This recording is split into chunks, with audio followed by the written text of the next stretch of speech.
Boa noite. Obrigado pela presença. Vamos começar, então, a mesa Matéria Cinzenta, que, como o nome indica, vai tratar do cérebro. E, como o Paulo colocou mais cedo, ela se inscreve numa tradição da Flip, numa linhagem de mesas sobre divulgação científica que tratam a ciência como uma dimensão central da cultura humana. E hoje, para tratar do cérebro, a gente trouxe dois especialistas no assunto, o neurocirurgião britânico Henry Marsh e a neurocientista brasileira Suzana Herculano Uzel. Eles, vale lembrar, depois da mesa, eles estarão autografando livros e a plateia pode fazer perguntas durante a sessão, basta preencher as fichas e encaminhar à equipe de produção que estará circulando durante a noite. Suzana Herculano Uzel tem 43 anos e é uma das mais conhecidas neurocientistas brasileiras. Ela fez carreira como professora e pesquisadora da Universidade Federal do Rio de Janeiro, onde realizou estudos que ajudaram a entender a composição do cérebro da espécie humana e de várias outras espécies, derrubando no caminho alguns dogmas da neurociência. E há um mês e meio ela deixou o Brasil e decidiu se mudar para os Estados Unidos, onde ela agora é professora e pesquisadora da Universidade Vanderbilt, no Tennessee. E é uma decisão que deu o que falar e, enfim, da qual a gente vai tratar mais tarde. Além de ser uma cientista destacada, a Suzana é também uma grande divulgadora científica. Ela trabalha com divulgação há anos, na imprensa, em blogs, nas redes sociais, na televisão. E é autora de livros de grande sucesso para o público, como O Cérebro Nosso de Cada Dia, Sexo, Drogas, Rock and Roll e Chocolate, e Por que o Bocejo é Contagioso, entre outros títulos. Ela lançou esse ano o seu 7º livro, chamado The Human Advantage, A Vantagem Humana. Foi publicado pela MIT Press e é o primeiro que a Suzana escreve em inglês. E, agora há pouco, informação de primeiríssima mão, presenciei a assinatura do contrato da Suzana com a Companhia das Letras, que vai lançar esse livro em português em breve. O livro resume e sintetiza as pesquisas do grupo dela, que mostram o que distingue o cérebro, o que tornou o cérebro humano tão notável, como diz o subtítulo. A Suzana vai dividir mesa com o Henry Marsh, neurocirurgião britânico de 66 anos, com 36 anos de experiência. Marsh trabalha em vários hospitais da rede pública do Reino Unido, e já operou pacientes em hospitais de países como Nepal, Sudão, Albânia, entre outros. Ele é também professor na Universidade de Washington, em Seattle. O ofício do Henry Marsh consiste em abrir a cabeça de pacientes e fazer intervenções diretamente em seu cérebro para neutralizar aneurismas, para remover tumores, entre outros. Recentemente, ele decidiu escrever um livro de memórias a partir de um diário que ele mantém desde a adolescência. E o resultado foi o primeiro e, até aqui, o único livro dele a ter sido publicado, chamado Do No Harm, lançado em 2014, e já foi traduzido para 22 línguas, inclusive o português. Ele está lançando o livro aqui na Flip, saiu pela N Versus, com o título Sem Causar Mal. O livro de Marsh conta algumas das cirurgias feitas por ele, nem todas com final feliz. O desprendimento do autor para tratar dos seus erros e fracassos é um dos aspectos mais surpreendentes da obra, que é um relato vertiginoso que prende o leitor como uma boa série de hospital. E eu quero justamente começar a nossa mesa pedindo ao Henry Marsh que nos conte um desses erros que ele relata no livro. Marsh, você poderia nos dizer por que você deixou de ouvir música durante as suas operações? I tell the story in the book. I suppose it's now about 20 years ago. I saw a patient with a very, very big, difficult brain tumor. I specialize partly in brain tumor surgery. And to cut a long story short, I think I spent about 18 hours on the operation, which was kind of heroic. I say in the book that brain surgery is like mountaineering or bomb disposal, but for cowards, because it's the patient's life at risk, not mine. But of course, if the patient does badly, actually you do pay a big price as a surgeon. And this particular operation was a complete disaster. At 2 o'clock in the morning, when I shouldn't really have been operating, but I thought I was, Tarzan, neurosurgically, I damaged a very, very small microscopic blood vessel. And this caused a catastrophic stroke in the patient's brain. It didn't kill her, but it left her in permanent coma. And I've been listening to lots of music when operating. Up till then, I'd always listen to music when operating, because in many ways, as in many surgeons, surgery felt like a glorious expression of how wonderful I was and how clever I was and things like that. And this was the first. It's something all surgeons, but particularly brain surgeons, will encounter. You have your first disaster. And there are many things worse than death. If a patient dies, sure, I feel sad. But the patient disappears, the family disappear, in time I'll forget it. But if you leave somebody dreadfully disabled, somebody who was relatively well before the operation, you have to see that patient every day for weeks afterwards, maybe months afterwards, on the daily ward round. And that is it's a peculiar agony, only really known to brain surgeons. And of course, the point is that why some brain operations are so triumphant is because there are disasters. If every operation went well, we really were the godlike figures our patients wish we were. Because when we are patients, we are so frightened and anxious. We give to our doctors superhuman powers to deal with our own anxiety. But I realized then, of course, this was my first huge disaster. And I find I could no longer listen to music any longer, because I still love operating. I mean, all surgeons, we become surgeons because we like operating. It's a wonderful, addictive thing to do. But I lost that pride, that high self-esteem, which is a good thing, I think. I became a better surgeon, perhaps, because of it. Eu depreendo da leitura do seu livro que alguns dessas operações que terminaram mal continuam a assombrá-lo até hoje. Relatar esses erros é, de alguma forma, uma tentativa de exorcizá-los? Not really. I mean, it was when I wrote about them at the time in my diary, but the time I reworked the diary to become a book, I had, in a sense, forgiven myself. I mean, you couldn't go on doing the work if you allowed your many mistakes and problems to dominate your life. I start the book with a quotation from the great French surgeon René Leriche, who wrote in the 1950s. I wish I'd written it myself. It's such a great quote.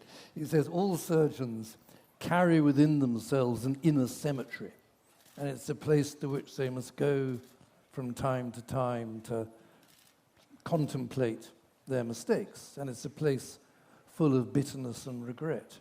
And as the years go by, your inner cemetery gets bigger, however good you are. That is the nature of the work, particularly brain surgery. People think that brain surgery is incredibly exquisite and difficult. Well, up to a point. But the real problems are the decision-making. It's not about steady hands. It's about wisdom and experience and decision-making. And that comes from making mistakes. Everything in life, we learn much more by making mistakes than we do from success. In many ways, success corrupts us. But the tragedy for patients and doctors is that when doctors make a mistake, it's the patient who suffers. And it's very easy. Sometimes the consequences of our mistakes are so terrible. It's very easy just to go like that and deny it. And many surgeons do that as a way of coping, to carry on working. You sort of have to develop tunnel vision. Susana, eu frequentei o seu laboratório na época que escrevi o seu perfil para Piauí, em 2013, E me chamou muito a atenção os 4 freezers e uma geladeira que você tinha lá, repletos de cérebros de várias espécies, né?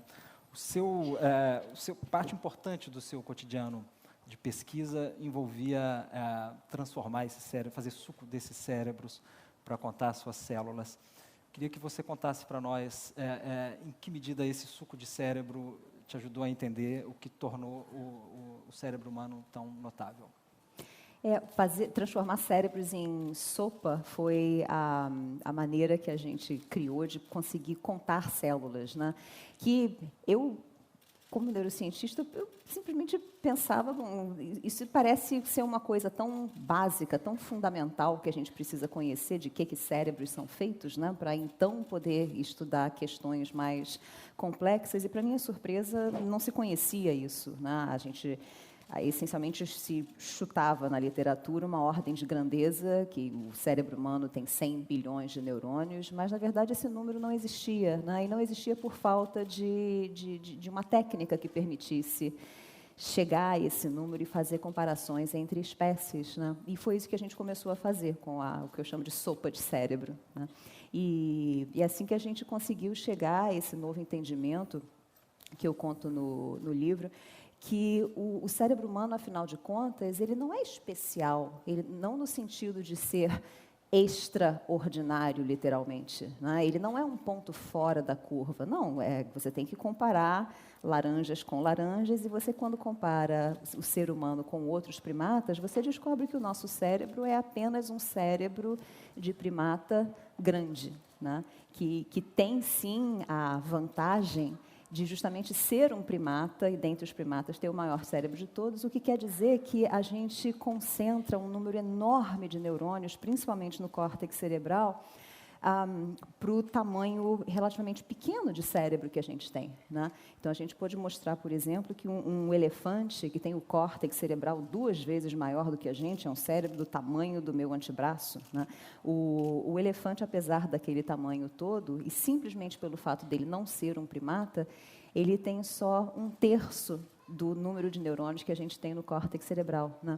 Então, eu acho interessante que por um lado, é uma descoberta, digamos, o que a gente gerou são dados extremamente básicos, simples, sobre o cérebro humano e como ele se compara com outros cérebros, mas que traz um entendimento novo, fundamental, sobre o que a gente é, onde a gente se encaixa na história do planeta, né, na história evolutiva, que nós somos, sim, apenas mais um animal, apenas mais um primata. Mas o que a gente tem é que, graças a esse número enorme de neurônios no córtex cerebral, a gente consegue criar soluções novas para problemas, criar tecnologias, né? Você vê que a nossa história de 100 mil anos para cá, biologicamente, a gente considera que a gente tem o mesmo cérebro, mas tem uma capacidade biológica que agora é suficiente para gerar uma série de tecnologias que resolvem problemas, que permitem a gente colocar novos problemas e criar novas soluções com novas tecnologias, e numa espiral ascendente que, graças à cultura, né, a transmissão cultural, permite que a gente esteja aqui agora, né, com uma série de habilidades que transcendem enormemente o que é a capacidade apenas de cada um, né? Eu acho curioso que as pessoas... É muito fácil dizer, o cérebro humano é extraordinário. Não é, não. O cérebro humano nasce uma porcariazinha de 300 gramas, que é inepto em uma série de maneiras, né? As capacidades estão lá. Ele é todo promessas, né? Mas transformar aquelas capacidades biológicas em habilidade de fato requer uma vida inteira de aprendizado, de transmissão, né? De aquisição de tecnologias. E o trabalho do seu grupo propôs uma hipótese original para entender como a evolução trouxe o cérebro humano até esse ponto, que envolve o cozimento de alimentos. Queria que você nos explicasse que papel o cozimento de alimentos teve no... Pois é, então, quando você, a partir do momento em que você reconhece que o cérebro humano não tem nada de extraordinário, ele não é um ponto da curva, ainda assim, a pergunta passa a ser, então, como é que se explica que só a gente tem esse número de neurônios no córtex cerebral que ninguém mais tem? Como é que outros primatas que são ainda maiores que a gente, um gorila, um orangotango, por exemplo, não tem um cérebro maior do que o nosso, com mais neurônios ainda, né? E a gente se deu conta, a hora que sentou para fazer, calcular na ponta do lápis mesmo, né? Quanta energia custa você manter um corpo de um certo tamanho, um cérebro com um certo número de neurônios, que se a gente comesse como todos os outros primatas comem, a gente não deveria estar aqui, porque a gente teria que passar 9 horas e meia por dia, todo santo dia, procurando comida, comendo, e depois começa tudo de novo, né? Então, esquece sentar para discutir como é que o cérebro funciona, que importância isso tem, poesia, literatura. Não, a gente passaria o dia inteiro ocupado procurando comida, né? E só pensando nisso. E a grande transformação, então, o que permitiu que o cérebro humano, e somente o cérebro humano, começasse a aumentar de tamanho, o que a gente propõe é que isso é a transformação energética que o cozimento traz. E eu uso a palavra cozimento no sentido mais amplo de toda e qualquer transformação que a gente causa no alimento antes de colocar na boca. Então, o uso do fogo, com certeza, né, que inclusive torna a comida deliciosa, e isso é uma ajuda enorme, claro. Mas, muito antes disso, com as ferramentas da Idade da Pedra, de 3 milhões de anos atrás, você já consegue cortar carne, cortar e amassar raízes, né, e caules de plantas. E só com isso, de você já macerar, de pré-processar o alimento antes de você colocar na boca, isso já aumenta enormemente a quantidade de calorias que você consegue do alimento, né? O que reduz enormemente aquelas 9 horas e meia que a gente teria que passar de outra maneira. Então, ao mesmo tempo, parece uma coisa tão prosaica que a gente hoje em dia simplesmente não pensa mais, né? Não dá bola para a cozinha, mas tem um poder transformador extraordinário, né? Porque, de repente, você não só resolve o problema de conseguir calorias suficientes para se manter vivo, aprender coisas interessantes e ver o dia seguinte, mas você também ganha tempo para se dedicar a outras coisas, que eu acho que é a grande beleza das tecnologias, né? São processos, sistemas que te ajudam a resolver um problema, e nisso te compram tempo para você se interessar por outras coisas, né? E assim a gente chega aqui. Eu nunca mais vi a minha cozinha da mesma maneira. Eu acho a cozinha agora algo extraordinário que a gente precisa reverenciar, né? E lembrar disso, acho que faz a gente pensar na própria condição humana de uma maneira diferente, né? Muito bem. Perfeito. O resultado é isso, né? Somos a única espécie que escreve poemas e frequenta festivais literários, né? Eu acho que a gente devia trocar o nome da nossa espécie. Se não é Homo sapiens, outras espécies também têm cognição, deveria ser Homo culinários. É a única coisa que só a gente faz, né?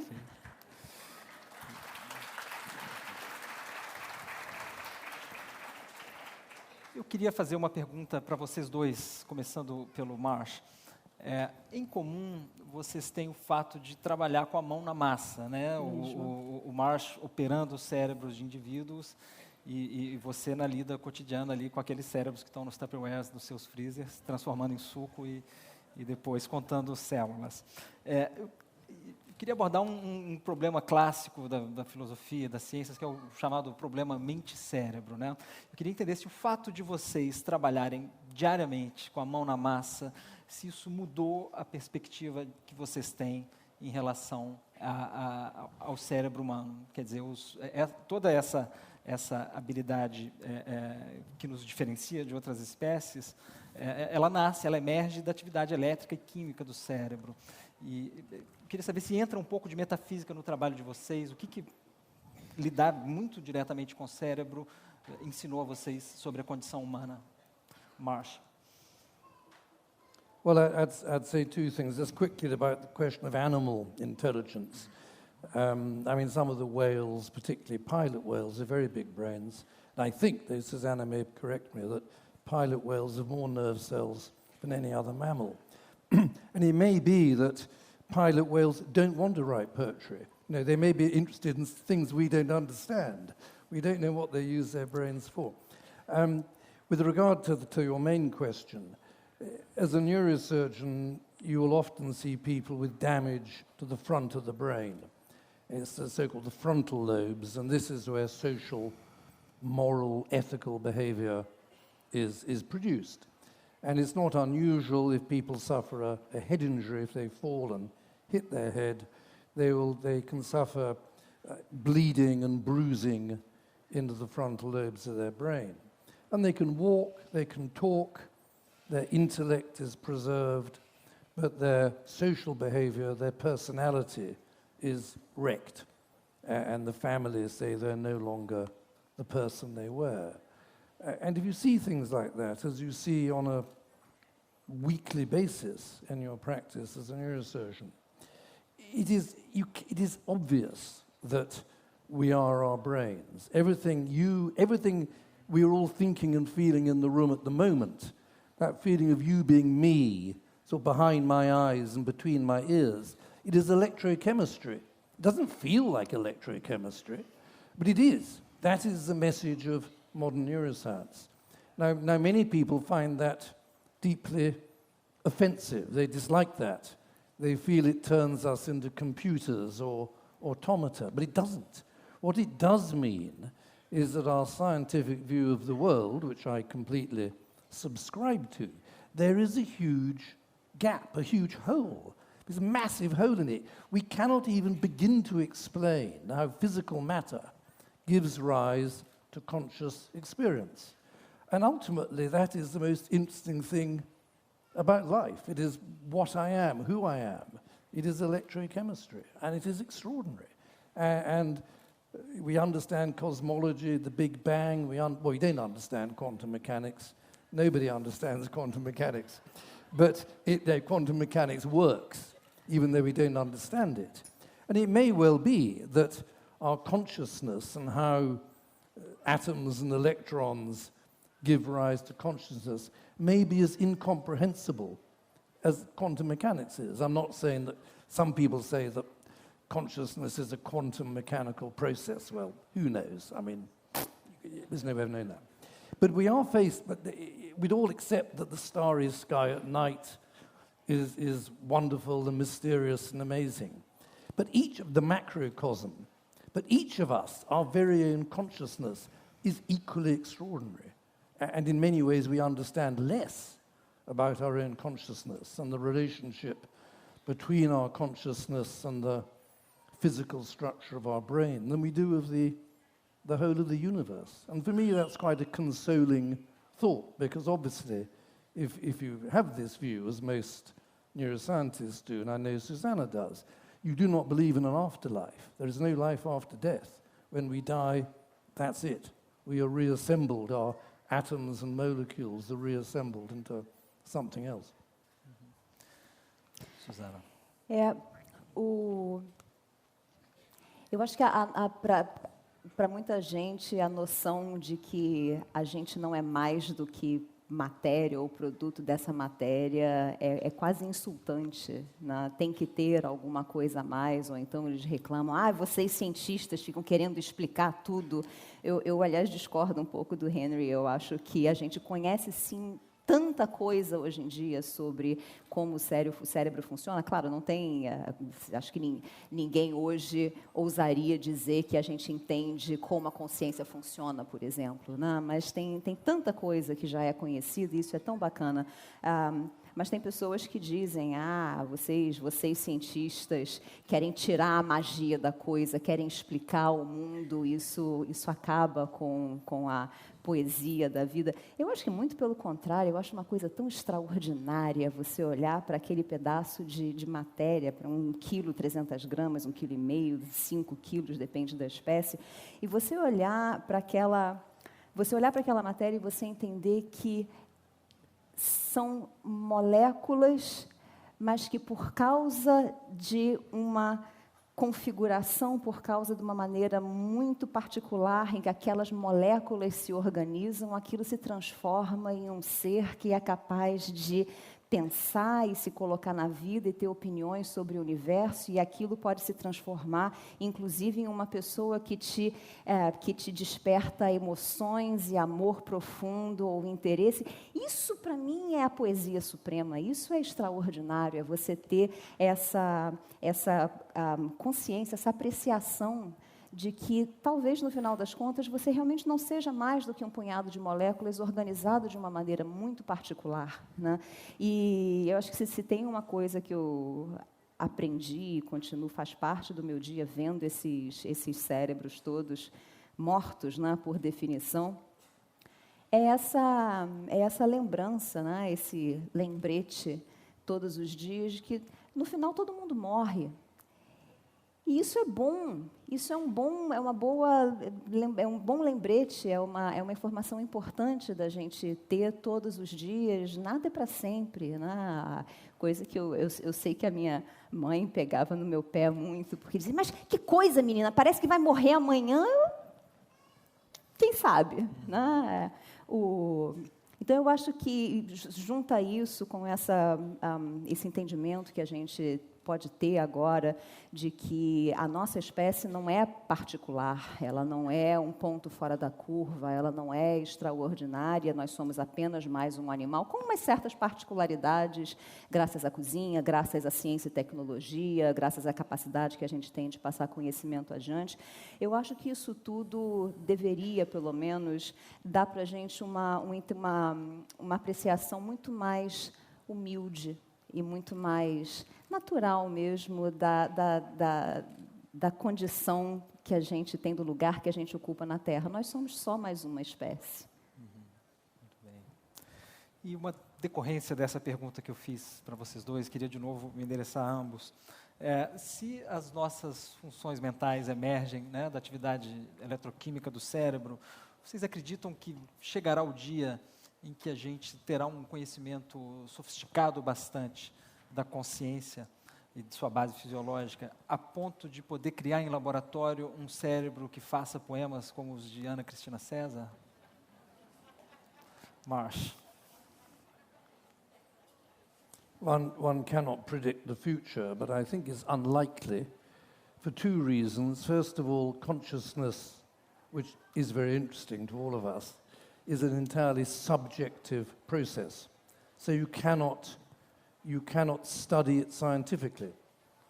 If you observe your own consciousness and you give yourself a drug to alter your consciousness, you will be unable to observe yourself. So there's a profound philosophical problem about observing consciousness.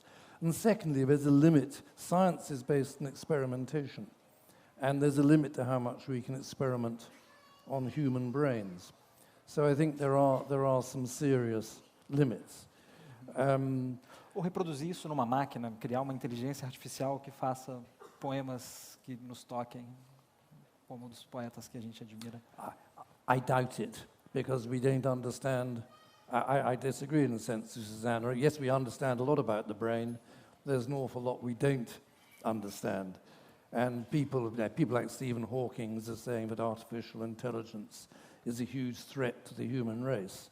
But there are plenty of neuroscientists who disagree and say we're nowhere near that. Computers are very dumb. They're not very bright. Playing chess and playing Go is only one aspect of human intelligence. So I don't philosophically feel threatened by machine intelligence, although I think the economic implications for employment and things like that are very severe and very serious.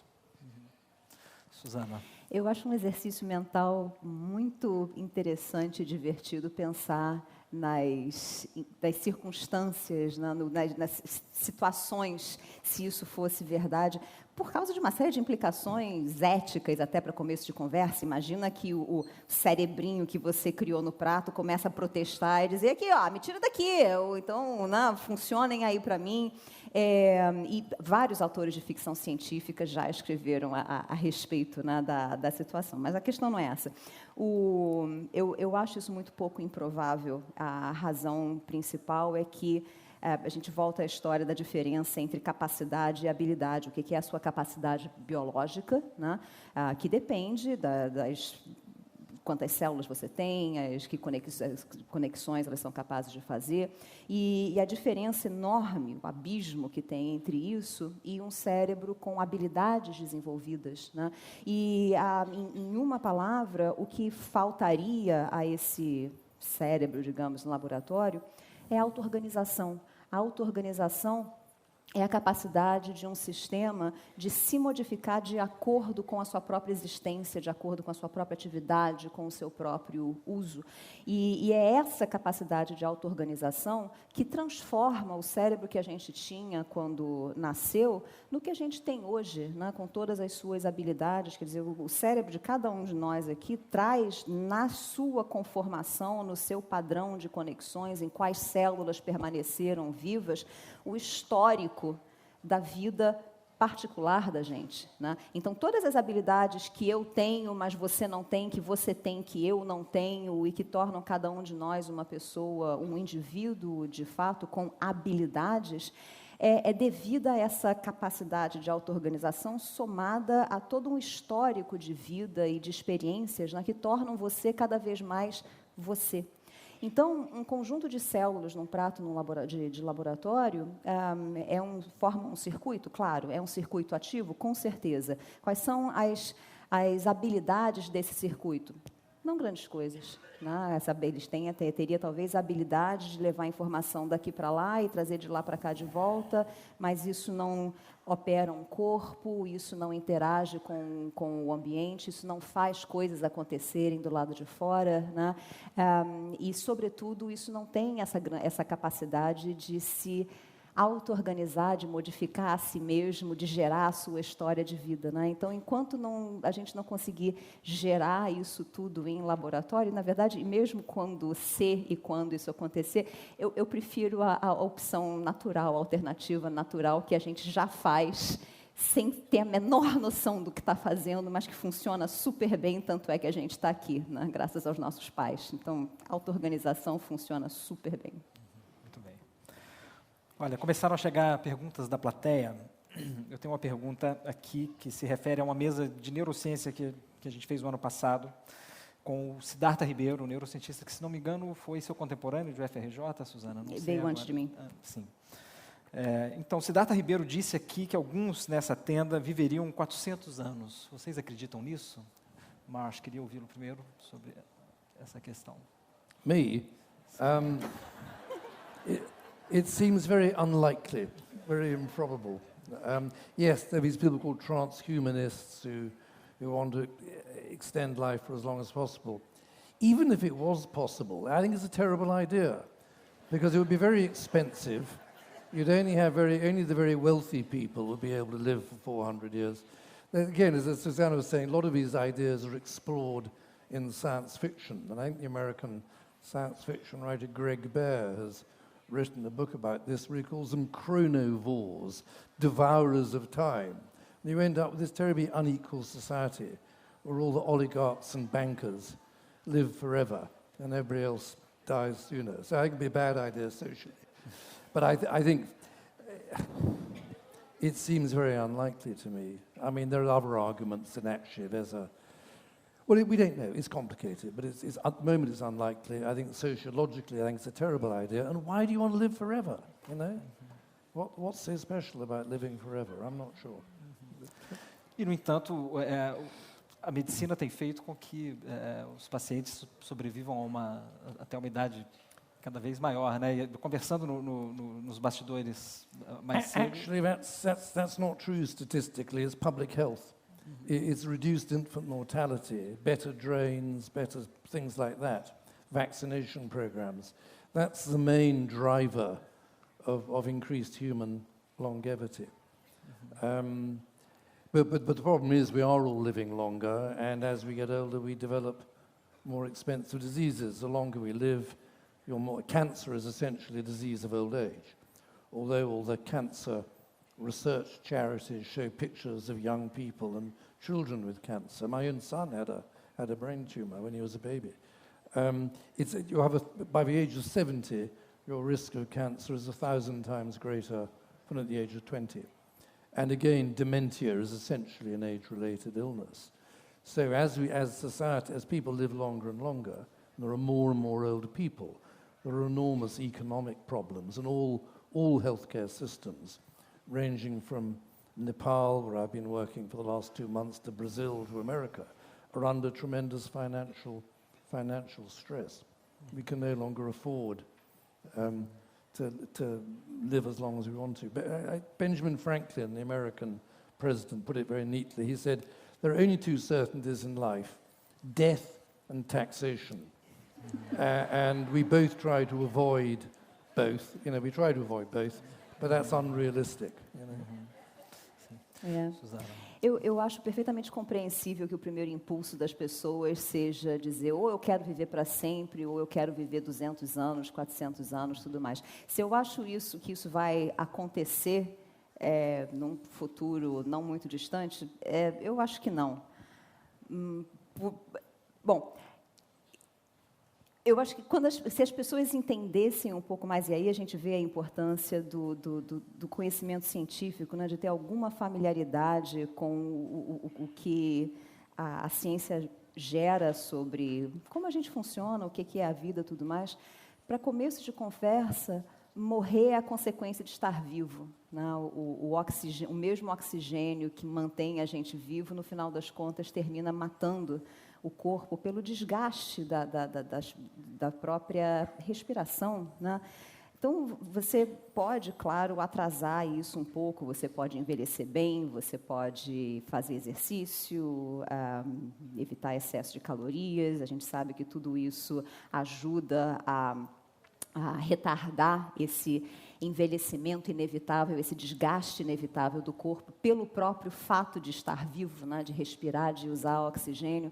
Mas o final dessa história é inevitável, de um jeito ou de outro, é chegar a esse equilíbrio bioquímico final, energético final, que é a morte. Né? A morte é a definição mais simples que eu conheço, a morte é o estado de equilíbrio. Enquanto a gente está aqui vivo, pensando, andando, a gente está usando energia para se manter fora desse equilíbrio. Se eu gostaria que isso acontecesse, de maneira nenhuma. Primeiro porque, como o Henry estava falando, uma das coisas que a gente com certeza ganha atrasando a morte é aumentar a chance de doenças degenerativas. Mais cânceres vão aparecer, mais demência vai aparecer, inevitavelmente, porque, como todo o resto, elas são consequências do desgaste natural e inevitável, né, do corpo. Mas, por outros aspectos práticos, além de eu achar que, no final das contas, a gente vai cansando mesmo, né, naturalmente, do tempo passado, eu acho que, já que a gente está na Flip, um dos livros mais lindos que eu conheço é As Intermitências da Morte, do José Saramago, onde ele explora, de certa forma, é ficção científica nesse sentido, ele explora exatamente o que aconteceria se um dia a morte se cansasse de ser tão desprezada por todo mundo e dissesse, então tá, então ninguém mais morre.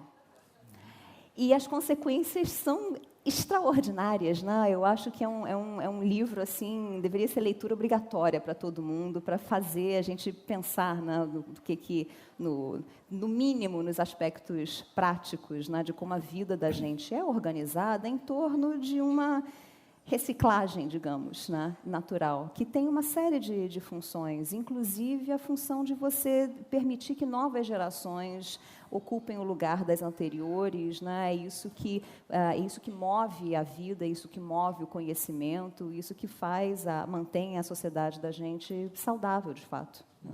Então, acho que a gente precisa mais fazer as pazes com o fato da vida da gente ter prazo de validade. Muito bem. Marsh, eu queria voltar um pouco à sua prática de neurocirurgião. Tem alguma cirurgia que você tenha feito que te deixou especialmente orgulhoso, seja porque ela estava mal encaminhada e acabou dando certo, ou por algum outro motivo? I've done so many operations, I find it quite hard to think back. No, I think when I was a young senior, when I became an independent surgeon, if an operation went well, I had a feeling of glory and triumph. But then as the years go by, you take on more, as I was saying earlier, you take on more and more difficult cases, and you start to have disasters.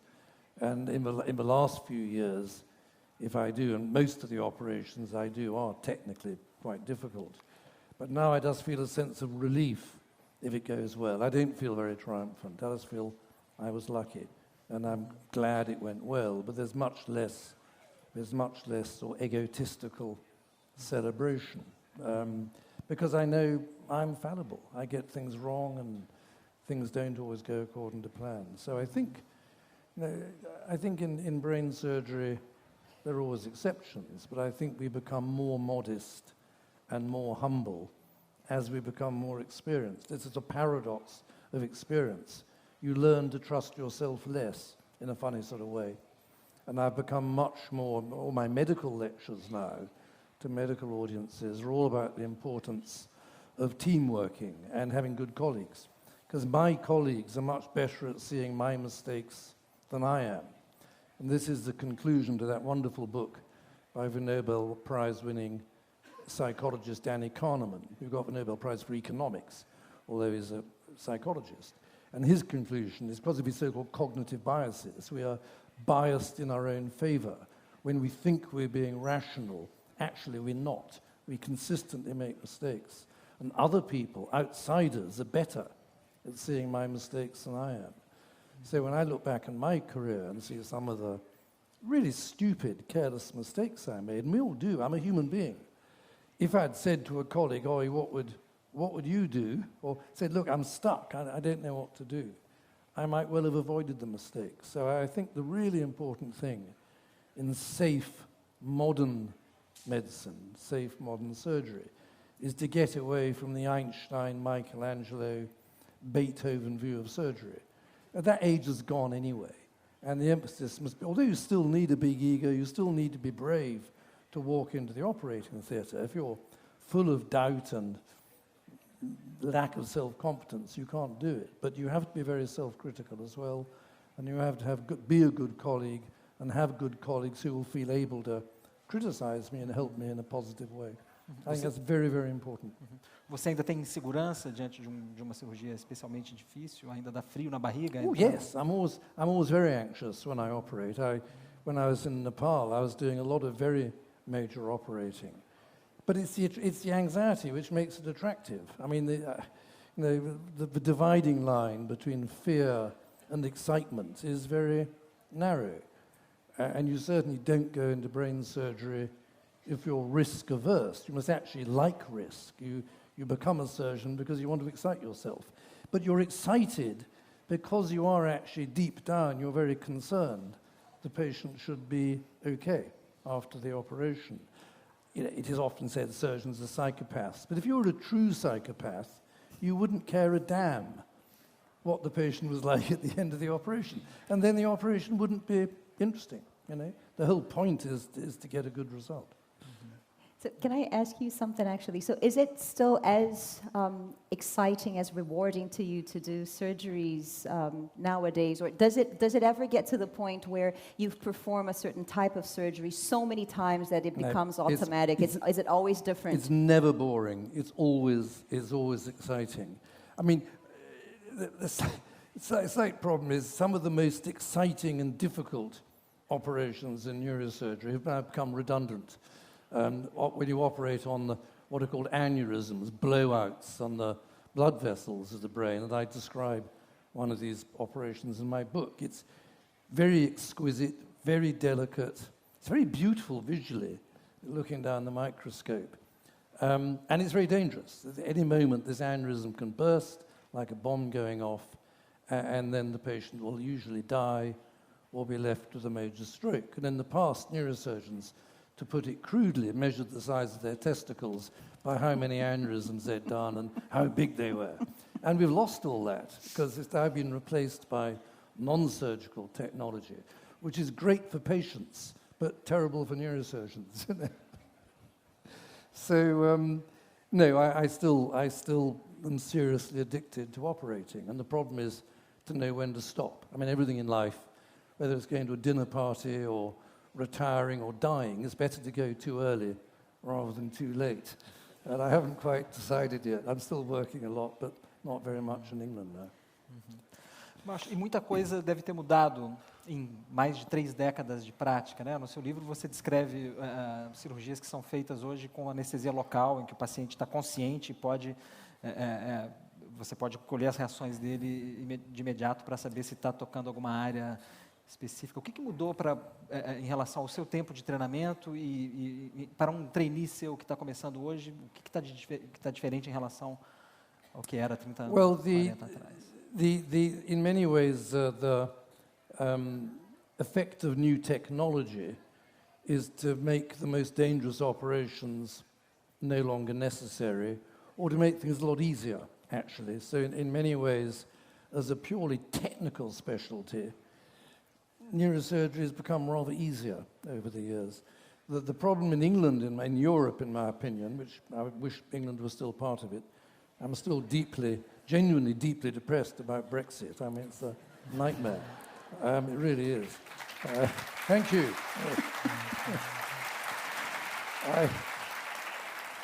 I never thought I'd live to have to go through what England has gone through over the last week. I really didn't.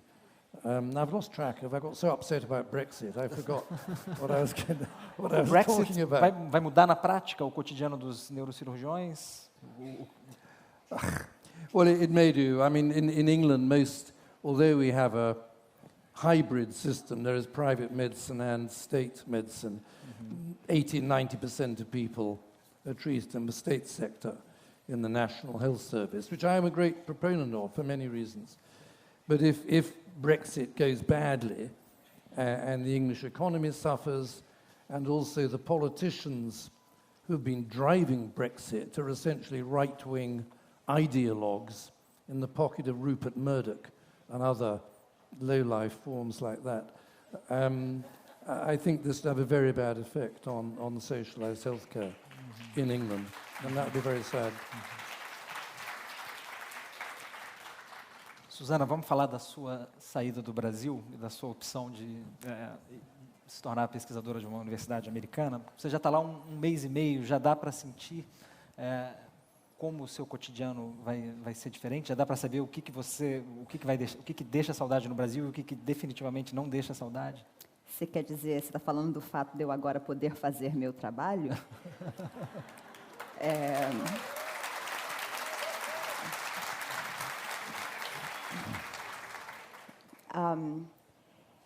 Eu agora trabalho num lugar onde a administração é feita por administradores, onde a informática é cuidada por pessoas especializadas em informática, onde eu não sou a minha própria agente de viagens, contadora, eletricista, torneira mecânica, etc, etc, etc, etc. A lista é longa.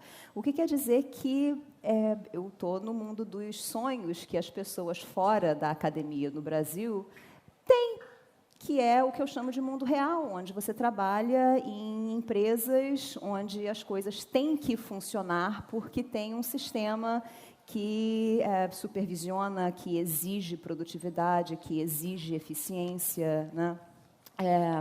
O que, francamente, para mim, deveria ser simplesmente a norma em qualquer ambiente de trabalho, de produção. Então, se você me pergunta se eu estou satisfeita, se eu acho que eu tomei a decisão certa, absolutamente, com toda certeza, né? Eu acho muito curioso que a história toda tenha se tornado assunto na imprensa e gerado tanta comoção, até gente tomando partido, né? Tem que sair, não, tem que ficar, só os fortes fazem ciência no Brasil. Eu acho que é engraçado, porque se eu fosse de qualquer outra área, francamente, se eu recebo uma proposta de trabalho melhor em outro lugar, se eu aceito ou não aceito, não deveria ser da conta de ninguém, né? O fato de isso gerar tanta comoção, eu acho que é muito sintomático de como a coisa no Brasil está errada. Nos Estados Unidos, se um pesquisador trabalha em Princeton e recebe uma oferta para ir para Yale, Isso é um assunto que compete às duas universidades e acabou, né? Não é mais da conta de ninguém, não se fala nisso, é apenas normal. Um bom pesquisador receberá várias ofertas de trabalho ao longo da sua vida e, às vezes, vai resolver aceitar, outras vezes vai resolver, não, obrigada, eu estou bem onde eu estou, né? Isso deveria ser apenas normal. O fato de um cientista brasileiro receber uma oferta de trabalho em outro país e aceitar essa oferta ser motivo de comoção é francamente absurdo, né? Mas, é claro, eu resolvi, depois de considerar um bocado o assunto, eu resolvi que faz parte da minha atividade de divulgação científica, do meu desejo de contribuir para as pessoas entenderem não só o conteúdo que a ciência gera, o conhecimento que a ciência gera, mas também como a ciência é feita, como isso acontece. Eu achei que, embora eu achasse que não, e continue achando que não é da conta de ninguém, eu acho que era uma ocasião muito importante de mostrar para as pessoas, para quem tivesse interessado no assunto, em explicar para as pessoas como é que a coisa funciona, como a ciência funciona, ou em grande parte não funciona no Brasil, e como isso pode ser diferente em outros lugares, né? Como deveria ser diferente no Brasil. Essa é para mim a coisa que realmente importa, né? Não é dizer, a ciência no Brasil não funciona. Não, olha só, poderia funcionar muito, muito bem. É uma pena que não funcione. E olha aqui por que não funciona, por causa disso, daquilo, né? Então, eu acho que a gente precisa... Eu fui muito criticada por colegas que me acusavam de estar desestimulando os jovens a entrarem para a ciência. A minha resposta para eles é: o que você queria? Continuar enganando eles, dizendo, não falando a verdade, explicando como a coisa acontece, e deixar que eles entrassem e só se dessem conta quando já fosse tarde demais para ir embora, para procurar uma outra profissão?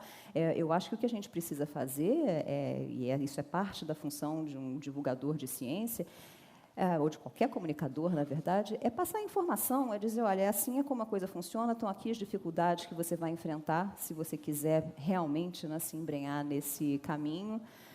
Vale a pena? Pode valer enormemente a pena. Conseguir fazer ciência é extremamente estimulante. Eu ando há 1 mês e meio que eu estou finalmente feliz da vida. Eu chego no final do dia extremamente satisfeita e contando as horas para começar o dia seguinte de trabalho de novo, né? E é uma pena que isso não seja a situação que os jovens no Brasil possam realmente aspirar no futuro próximo. Uhum.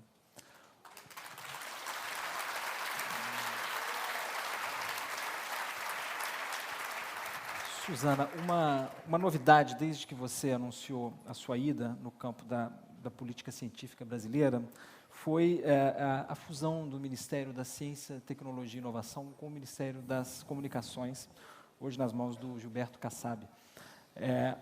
Você acha que isso pode prejudicar o trabalho dos seus colegas que continuam no Brasil? Isso é sintomático de um quadro do qual você buscou se distanciar, indo para os Estados Unidos? Você está falando da parte em que o orçamento já reduzido, cortado da ciência, agora passa a ser uma fração do Ministério de Comunicação que passa a incluir ciência? Eu infelizmente, acho nada surpreendente, né? Porque é apenas mais uma evidência de quanto a ciência é desvalorizada no Brasil, o que eu acho uma pena. Eu acho que, pelo andar da carruagem, só daqui a uns 10, 15 anos que os novos governantes vão se dar conta de quão dependente o país se tornou, mais ainda do que já era, de conhecimento gerado fora daqui, né? Eu acho que o destino do Brasil, nesse momento, é realmente imitar tecnologias que vêm de fora, depender de conhecimento gerado lá fora, o que é uma pena quando a gente sabe, história serve para isso, a gente sabe que a soberania de uma nação, a capacidade de desenvolvimento, de dar qualidade de vida para o seu povo, ela é estritamente dependente do conhecimento que a ciência gera, né? De novo, olha a diferença entre a vida que a gente tem hoje e a vida que tinha. Não precisa voltar muito no tempo, não. No meio do século XIX, no começo do século XX ainda, no meio do século XX, não tinha antibiótico. Metade da gente aqui não estaria vivo, teria morrido no começo da vida, né, de cataporas, de cachumbas, sarampos, infecção por depois de cirurgias. Imagina fazer uma cirurgia do cérebro, né? Então, de novo, eu acho que a gente não, eu acho que a população em geral não tem uma apreciação de quanto a vida da gente é dependente de ciência e tecnologia, né? Nas coisas mais banais, às vezes, de você conseguir, de você ter um antibiótico para tomar e debelar uma pneumonia e não morrer com 30 anos de idade, né? Isso é ciência. A vida da gente, a qualidade da vida que a gente tem hoje é completamente dependente da ciência. E deixar isso na mão dos outros é algo que é uma decisão que eu não tomaria para o meu país. Obrigado.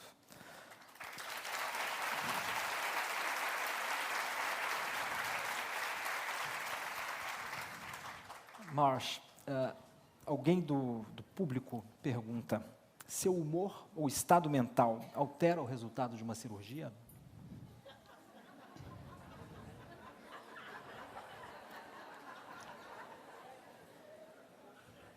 Probably not.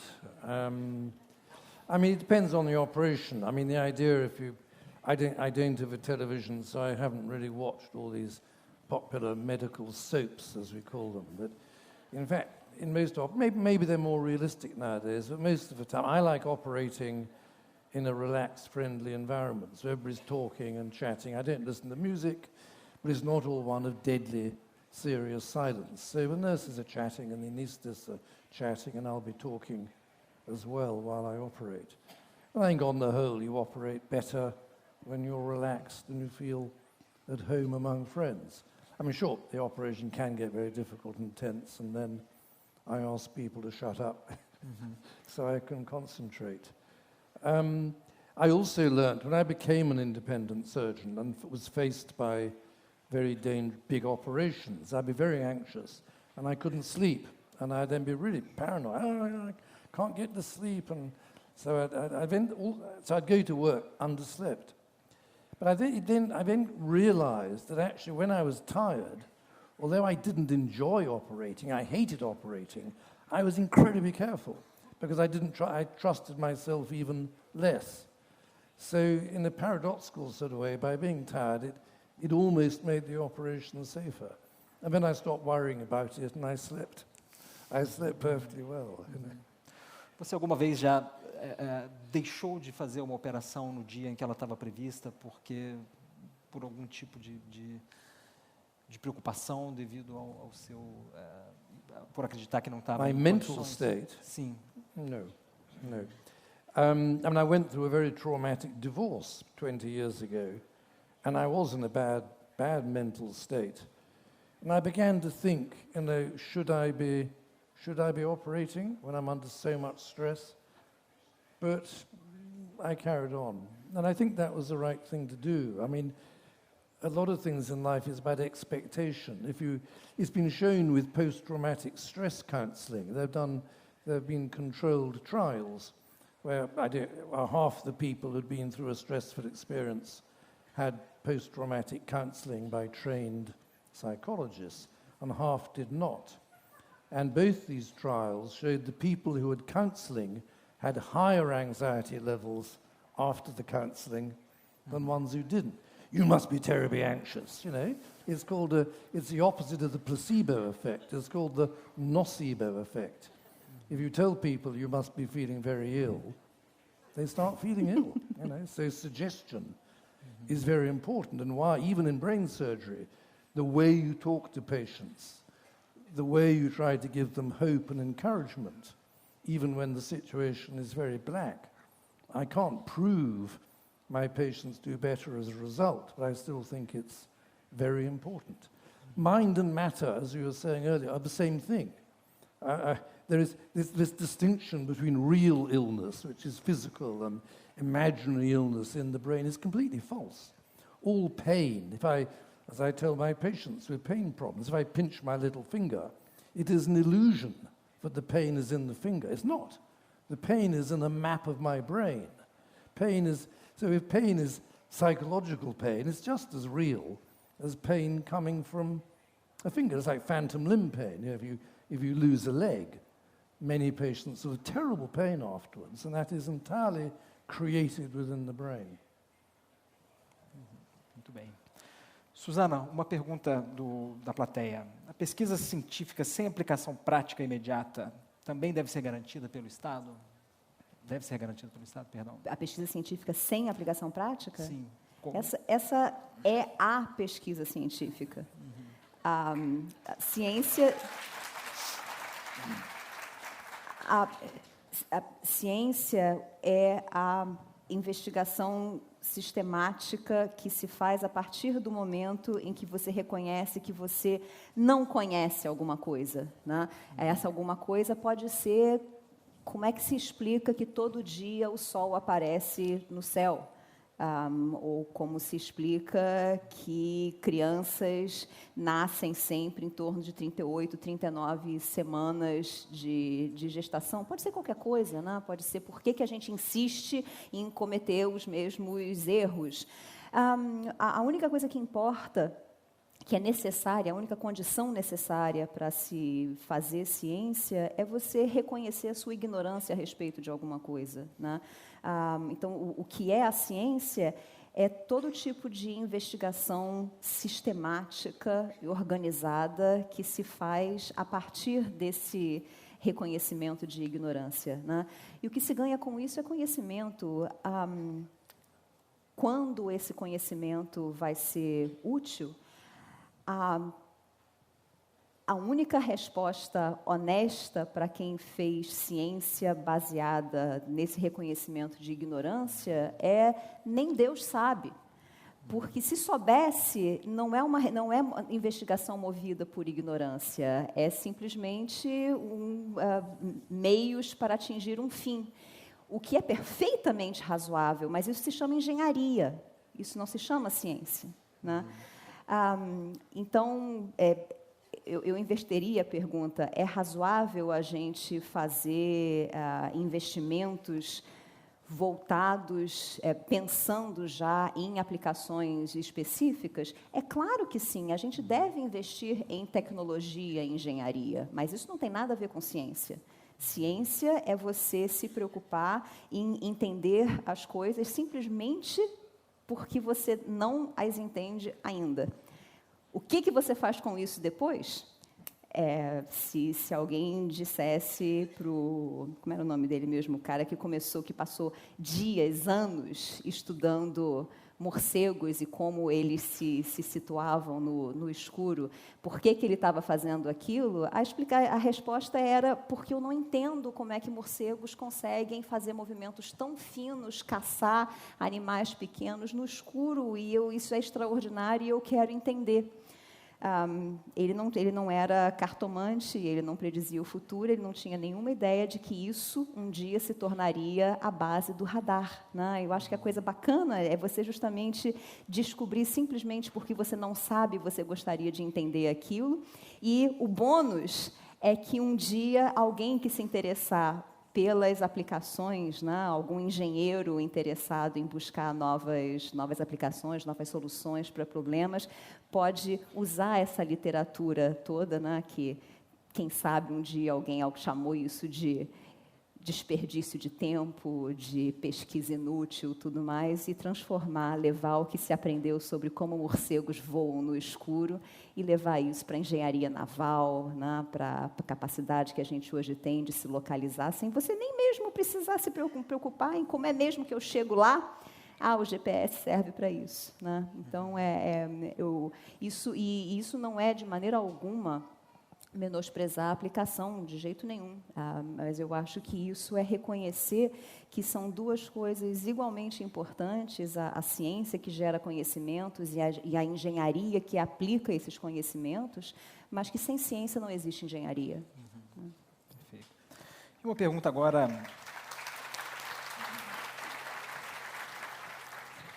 Uma pergunta da plateia que eu poderia qualificar de neuroestética, digamos assim. Todos os cérebros, Marsh, são iguais do ponto de vista estético? Você que já viu centenas deles, quando você abre uma cabeça, tem algum que lhe parece mais bonito que o outro? No, they all look the same. But looking, most illustrations in the books are of dead brains pickled in formaldehyde, as Susanna deals with. The living brain is not unattractive. I mean, particularly looked at down a microscope. And I try to convey some of this beauty in my writing, because it can be fantastic with all the glittering cerebrospinal fluid and the blood vessels. The surface of the brain is wonderful. It's like looking down at the Earth from space, some of those photographs, that great book, The Earth from the Air, by Yves and Bertrand Artus. On the other hand, when you're actually in the brain, if you actually have to operate, say, on a tumor within the brain, you're just in white jelly. And the idea that this is thought, feeling, memories, dreams and reflections, that they should consist of white jelly is crazy. You just can't. And you don't think that when you're operating. When you're operating, you're dealing just on matter. But you know at the back of your mind, when the patient is woken up at the end of the operation, you will know if you've done terrible damage or not. But I do find the idea of the mind-matter problem, it is extraordinary. I specialize in operating with patients awake. I actually introduced it in Europe. And I have a microscope, and there's a television camera on the microscope, and then there's a computer monitor, so the nurses and my doctors can see what I'm doing down the microscope. And I'd always ask the patients, would you like to see your own brain? And some of them say yes, most of them say no. And if I say yes, I say, you are now one of the first people in the history of the human race who's seen their own brain. And with one of the patients, I was operating on the speech area, which is here. And he could see the speech area on the monitor. And I said, that's the bit of you which is talking to me. And he said, it's crazy. It is crazy. It's just bizarre. And I had another patient where I was operating in the visual area on the left at the back, and the visual area was looking at itself on the computer monitor. And you feel there should be some kind of philosophical equivalent of acoustic feedback. There should be some enormous philosophical explosion, but there isn't. It's just extraordinary. I had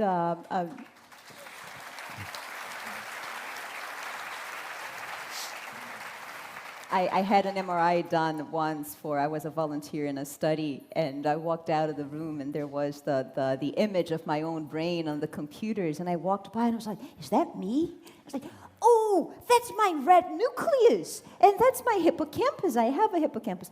Mas eu gostei da pergunta, eu posso me meter? Tinha parte para você também, para perguntar dos bichos, porque você lida com uma... Pois é, eu estava pensando, ele estava falando, eu estava pensando aqui, correndo o meu inventário mental de todos os cérebros que eu já vi. Cada grupo de mamíferos tem um padrão, né, de distribuição das dobras da superfície do cérebro. E tem uns que são muito organizadinhos, muito bonitinhos. O cérebro dos primatas é uma gracinha. Os cérebros mais feios que eu já vi são os de cavalo, zebra, girafa também, porque as dobras são muito desorganizadas. Você bate o olho, não tem nenhum padrão claro que você reconheça, né? Nenhuma curva, tudo mais.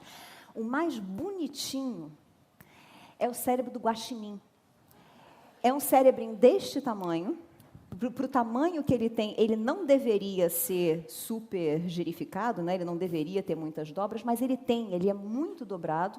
E o que a gente agora sabe, vocês, aliás, são a primeira plateia a saber, isso não está publicado ainda, o guaxinim é um carnívoro, né? E ele, como não primata, ele deveria ter um número bastante pequeno de neurônios no cérebro, né? Ainda mais para o cérebrinho pequenininho que ele tem.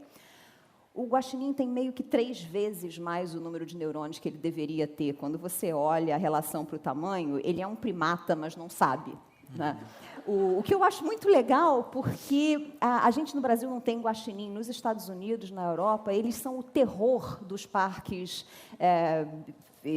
nacionais e de quem tem lata de lixo no jardim, porque o diabo dos bichos abrem qualquer coisa, né? Qualquer gaiola, cadeado, eles abrem aquilo. Eu perguntei para uma colega que me fornece os cérebros de guaxinim, e ela estuda comportamento.